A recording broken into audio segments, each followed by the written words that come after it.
Biar aku fikir apa yang El cakap aku lah.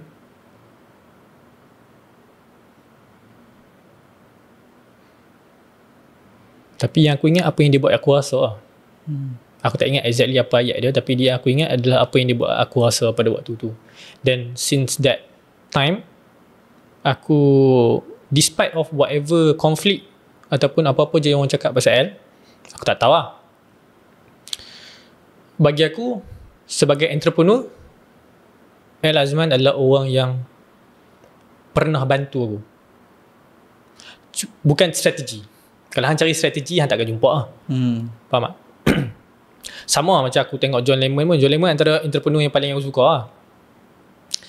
John Lemon ni kan, satu benda yang aku suka pasal dia adalah dia ni seorang yang sangat articulate. Dia pandai membincangkan sesuatu perkara, sesuatu peristiwa dengan cara yang sangat mudah faham. Dia boleh terangkan satu benda yang kecil menjadi besar. Faham tak? Jadi aku suka, aku layan tengok video dia kan. Dan dulu aku mengidolakan dia sikit lah. Sebab aku pernah minta kerja dulu kat Ausboom. Kalau John Lemon tengok DM dia, aku check John Lemon banyak kot. Tak adalah banyak. Aku pernah DM dia minta kerja. Even aku dah macam ada follower pun, aku pernah DM dia untuk buat dia punya produk and so on. Faham tak? And recently lah, dalam 2 tahun lepas, aku pernah jumpa John Lemon kat kedai makan. Terjumpa ke apa? Tak, aku tak tegur dia pun. Aku just belanja dia makan. Tapi dia tahu lah benda tu. Dia DM aku lah. Ternampak dia lah. Aku nampak dia dan aku bayar makanan untuk meja dia lah. Lepas tu dia DM aku lah. Dia cakap, bro, thank you, something lah. Dan aku always look forward untuk ada relationship dengan John Lemon lah. Faham tak? Tapi terus terang aku cakap kan, untuk apa tak sure. Faham tak? Faham je, yeah. Dan aku tak okay kan. Kalau hang tengok kan, kehidupan aku dengan John Lemon, kalau bertembung pun tak ada orang kata, okay, daripada mata kasar manusia tak ada hikmah lah. Faham tak? Maksudnya tak ada benda lah. Faham tak? Macam apa yang aku boleh buat dan apa yang dia buat macam tak bertembung langsung. Faham tak? Tapi aku suka dia lah. Cuma sekalipun hang layan John Lemon dekat online kan, kat podcast dan sebagainya, hang boleh dapat wisdom lah. Faham tak? Hang tak boleh dapat knowledge. Sebab benda tu hang tak boleh nak apply sekarang kalau bukan kat level dia. Faham tak? Jadi bila hang tengok tu kan, hang dapat wisdom, hang rasa macam, oh, okay, ni apa yang aku boleh buat, ni apa yang aku boleh capai, ni standard dia, ini dan sebagainya. So macam tu lah. Jadi at the end of the day, kepada orang yang selalu layan podcast-podcast bisnes, sebenarnya hang pun mencari karakter, bro. Mencari karakter? Maksudnya? Karakter diri lah. Okay. Kekurangan karakter. Faham tak? Sebab kalau karakter hang dah kuat, hang boleh je, hang jalan je, bro. Hang buat je, bro. Faham. So hang kekurangan karakter sebenarnya, bukan kekurangan ilmu ataupun wisdom ataupun apa. Hang kekurangan karakter. So aku pernah duduk kat tempat tu, so aku faham. Jadi bila aku layan 10 John Lemon, aku start faham yang sebenarnya aku tak perlukan John Lemon, aku perlukan aku perlukan kuatkan yang ni, faham? Aku perlu percaya kepada yang ini, faham? Aku perlu jalan je. Kepercayaan tu takkan main dengan tiba-tiba macam hang layan 10 video dan okay, video ke-11 hang percaya diri, hang tak boleh. Faham tak? Step yang ke-11, faham tak? Hang kena take the first step, second step, third step, fourth step, faham tak? So hang kena buat je. So jawapan dia adalah buat je. Hang jumpa mana-mana entrepreneur, hang pergi business class mana-mana pun, jawapan dia adalah buat je. Tapi sistem betul yang akan ajak orang. Faham tak? Tapi untuk kebanyakan majoriti masyarakat Malaysia yang baru nak start business, dia pun tak ada masalah sistem. Dia ada masalah start lah. Yeah. Itu lah. Antara orang yang kickstart aku adalah El Azman lah. And aku quote kat John Lemon lah, sebab John Lemon bagi aku banyak inspirasi lah. Aku follow dah John Lemon. Adik dia pun follow, Mary. Aku follow, aku suka orang ni. Tapi aku punya kekurangan aku adalah aku tak pandai berkawan. Ya? Kalau kita jumpa bukan setting podcast, mungkin tak jumpa. Let's say lah, kita jumpa bukan setting podcast, kita jumpa kat event, mungkin lah aku tak akan tegur hang pun. Sama aku bukan jenis tegur orang. And hari tu kau rasa kalau aku tak mesti kau tegur aku hari tu? Kenapa aku tu? Aku tak perasan ke? Mungkin tak lah. Mungkin aku kan just tengok lah. Tapi sebabkan hang message aku, jadi aku macam ada reason tau kenapa aku nak. So untuk aku tegur orang dan berkawan dengan orang, dia mesti kena ada reason. Mesti kena ada macam satu benda yang gam kita, glue kita. Faham tak? Macam hang minat bercakap, aku minat bercakap. Macam El Azman, dia minat bisnes, aku minat bisnes. So ada glue. So kau contact dia, kau cakap kau nak minta bisnes punya ni, nasihat macam tu lah. Time tu. Time L lah. Ingat L sebab aku buat Elra. Oh, kau buka salah satu daripada dia punya dulu aku buat Elra outlet lah macam tu lah. Faham. Aku buat Elra. Ambil money time tu. Aku buat Elra zaman yang Elra belum betul-betul stabil. Sekarang Elra dah stabil kan. Zaman tu Elra belum stabil lah. Jadi make money tak make money ni dia depends sebenarnya. Apa yang hang punya, apa hang masuk hang make money dan apa masuk hang tak make money, faham tak? Berpuas hati tak dengan apa yang kau dapat lepas habis kempen raya? Alhamdulillah okey lah. So make money lah. Okey lah. Maksudnya kalau tak kecewa lah. Kecewa kan atas expectation tak? Kalau expectation yang tinggi. So kecewa tak? Time tu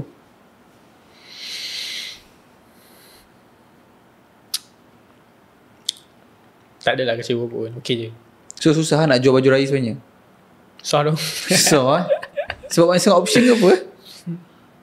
Sekarang mungkin okey kot. Aku tak sure lah. Tapi kalau hang tanya aku kan, aku nak tak jual baju raya tak? Faham tak? Aku takkan pilih untuk jual baju raya bro. Faham tak? Kalau hang tanya aku takkan lah. Sebab terlalu banyak SKU kot. Sizes sebagai kan.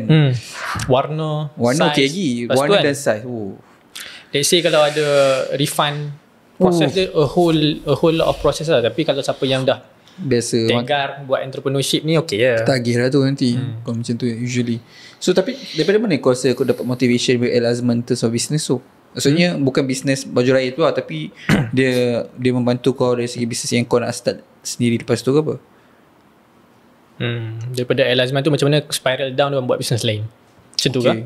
Tapi lepas habis raya tu? Tak ke, aku sebelum El Azman tu aku dah buat bisnes lah. Aku ni banyak buat bisnes main-main lah mak. Bisnes launching sekali berdapat duit setengah. Aku dah entrepreneur seasonal. Faham. Aku dah seasonal entrepreneur lah. Aku buat duit tu aku sengak. Lepas tu aku tak tahu nak buat apa lepas tu kan. Aku blank sebab aku muda. Jadi bila hang muda, hang tak ada apa pun untuk dirisaukan. Okay, let's say hang buat bisnes kan, hang dapat 25,000 contoh which is amount yang aku dapat lah. 25? Untuk kali pertama. Okay, contoh kan. Kau dapat 25,000 first time? Okay. Boleh cerita sikit tu jadi. Contoh aku bagi contoh hypothetical. Tapi kau buat 25,000 tu kan? Hypothetical dulu. Okay, hypothetical dulu. Okay, teruskan. Kalau hang umur 20, contoh hang umur 21 tahun, 22 tahun kan. Nak buat apa dah dengan 25,000? And hang bazar kat mall lah. Betul tak? So benda pertama aku beli jaket Adidas, seluar Adidas, aku beli kasut Adidas. So benda yang aku tak pernah rasa semua hidup aku pergi beli time tu lah. And nak tahu tak, duit aku habis 2 hari. 25,000? Gila. Most of it lah, aku tak cakap habis terus. Most of it habis dalam masa berapa hari je. Betul cik? Ni business partner aku lah. 25,000 tu profit lah? Profit ke? Ke duit modal? Lebih kurang lah macam tu lah. Lebih kurang lah. Kemungkinan 25,000 tu sekali dengan produk lah. Kau kena cerita lebih mendalam. Sekejap aku pergi toilet. Tak nak. Slow sikit aircon. Aircon ni berapa? 23 lah. 23. 25,000 sekali dengan ni kot. Sekali dengan, tapi kita pakai semua kan. Kan tak ada duit nak buat. Kita pakai semua. Tengok handphone kau ada orang call.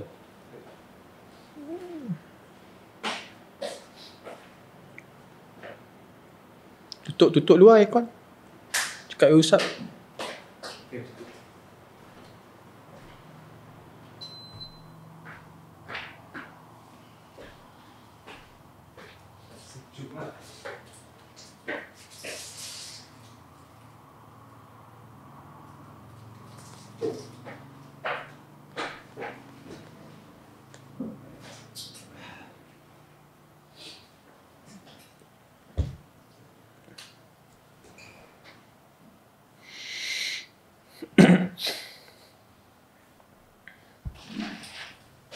Aku tutup aircon tu. Boleh. Sejuk sangat. Tutup ya dalam 10 minit je. 5 minit je. Okay. Right. Lepas tu okay, macam mana kau buat 25,000? Aku jual baju lah yang tu. So benda basic lah. Kalau bukan Elra Bukan Elra time tu? Bukan Elra So aku just decide, Ni sebelum Elra. hang tengok Logan Paul kan. Logan Paul kan jual merch. Jadi benda pertama yang hang fikir bila hang famous adalah merch lah. Tipu kalau hang tak terfikir. Kalau hang tak terfikir merch tipu. Bagi aku lah, setiap influencer ataupun online influencer, boleh panggil influencer, content creator lah. Kalau dia tak pernah terfikir pasal merch, tipu. At least dia terlintas sahaja. Faham tak? Aku pun dah lalui zaman merch lah. Dulu aku dah buat 300 live. So hang jual berapa ringgit merch yang? masa tu aku first kali aku buat t-shirt, tapi t-shirt gym lah. Maksudnya t-shirt tu macam ikut badan lah, cutting, tapi cotton dengan spandex. Masa tu aku buat 200 selai, 100 dah 100 putih aku ingat lagi. Habis dalam masa kat almost 2 bulan. Selai aku jual 80. 80 ke 70 lah, tak ingat lah. 70 atau 70. Modal selai 35. Teruk gak aku punya calculation kan. So 35 je untung selai. Tak berbaloi yang so bagi aku time tu. And masa tu aku tak ada ilmu of rolling. Dapat tu rolling dengan line baru tak ada, habis terus. So berapa dapat 200 kali 35 berapa untung? 200 kali 3 6,000 lebih 7,000. So 9,000 tu. Tapi aku dapat sikit-sikit sebab kita sale kan. And then aku buat hoodie 100 lah, RM120. Ambil lama gila, 3-4 bulan baru habis. Semua habis. Aku buat hoodie, aku buat jersey, aku buat t-shirt. Tapi like disebabkan SKU banyak and ambil masa lama nak habis, aku benci gila. Tu first product hang. T-shirt tadi tu first product. Kalau t-shirt tadi first product. Tapi kalau dari segi line merchandise, aku buat baju dalam baju oversize pun aku buat 4 kali launch. Tapi semua habis lah, alhamdulillah. Okay. Tapi tak buat baju. Tapi tu first time dapat 10k lah kan. Dia tak dapat sedepu tau. Kau mungkin dapat sedepu lah sebab aku tengok video kau itu kau buat kan. Aku tak dapat sedepu. So aku tak rasa pun duit tu sebenarnya. So sikit lah. Accumulated lah. Tak nampak pun duit tu. Faham? Tu orang benda Meriza aku stop buat fitness lah. Sebab dalam fitness Malaysia tak ada duit. Maksud dalam apa panggil market lah. Market Malaysia ni, kalau kau nak buat fitness in terms of lifestyle influencing, susah make money. Mungkin orang yang buat targeted ads, fat loss, targeted memang point adalah untuk make money. Mungkin make money, main ads, main volume. Tapi untuk lifestyle influencer, walaupun jadi masa tu aku boleh cakap aku number one. Mungkin ada orang tak setuju, tapi bagi aku time tu aku number one kat Malaysia. Tak boleh make money. Kau tak boleh make money, tak boleh nak consistently make money. Okay. So yeah. So macam mana kau buat make money 25,000? Baju apa kau jual? Baju merch je. T-shirt ke apa? Dia hoodie.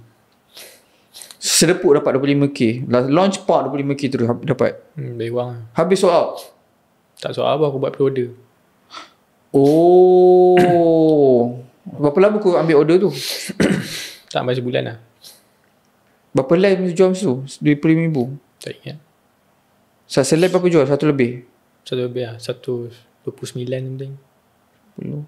130, 139 tu tak ingat apa. Tak ingat sangat. Tapi ada je kat IG kalau aku boleh scroll lah, boleh tengok. Cuma aku archive lah benda tu. Cuma yang lawak kan lah, habis duit tu duit tu habis lah.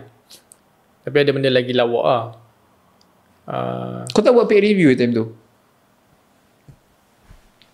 Kau anti paid review lah masa tu? Macam ni, belum faham konsep. Oh, Put it that way. Sebab ni awal sangat. tapi ada lah orang buat. Ada seorang, 2, 3, 4, 5 orang. Tapi kau tak faham konsep. Maksudnya tak ada orang approach kau ke apa? Okay lah, entrepreneur sekarang lain kan. Sekarang macam okay macam ni nak buat affiliate macam ni. Okay nak buat ni macam ni. Dulu mana ada. Tak ada orang ajar hang. Okay nak buat duit kena buat paid review macam ni. Okay ni rate, ni semua. Tapi mesti ada orang contact. Ada tapi lambat lah. Okay. Antara orang pertama yang contact aku adalah Gadget lah kot. Gadget lah antara first few product yang first contact aku. Tapi aku cakap pada waktu tu memang paid review bukan je sekarang lah. Paid review sekarang macam mahal-mahal kan. Tak sangat. Campaign je. Campaign lah. Campaign. Paid review bisa. Tapi kan jenis content creator kan, let's say kan, kalau hang start daripada paid review dan hang makan campaign, hang takkan patah balik lah kat paid review. Faham tak? Tapi kalau makan paid review nak masuk campaign susah. Betul lah, branding kita dah rosak. Content lah. Branding dah kacau. Kalau buat campaign, nak buat paid review serba salah lah, sebab nanti campaign susah dapat. So game dia pening sikit, but tu adalah kehidupan lah, content creation lah. Ambil campaign lah? Sekarang buat campaign, buat paid review.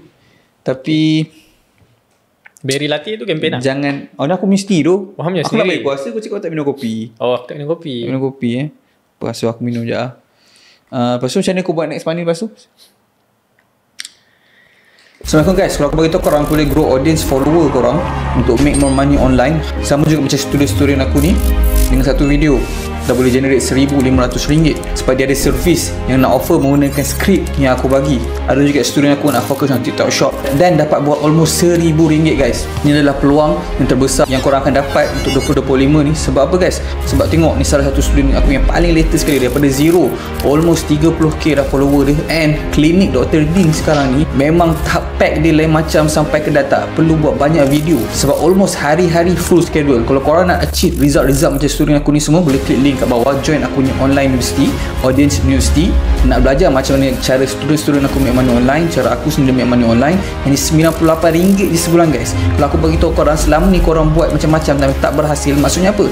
Maksudnya korang kena buat cara yang baru. Inilah peluang dia guys, join audience university dan masuk dalam ni, jangan lupa message aku pula.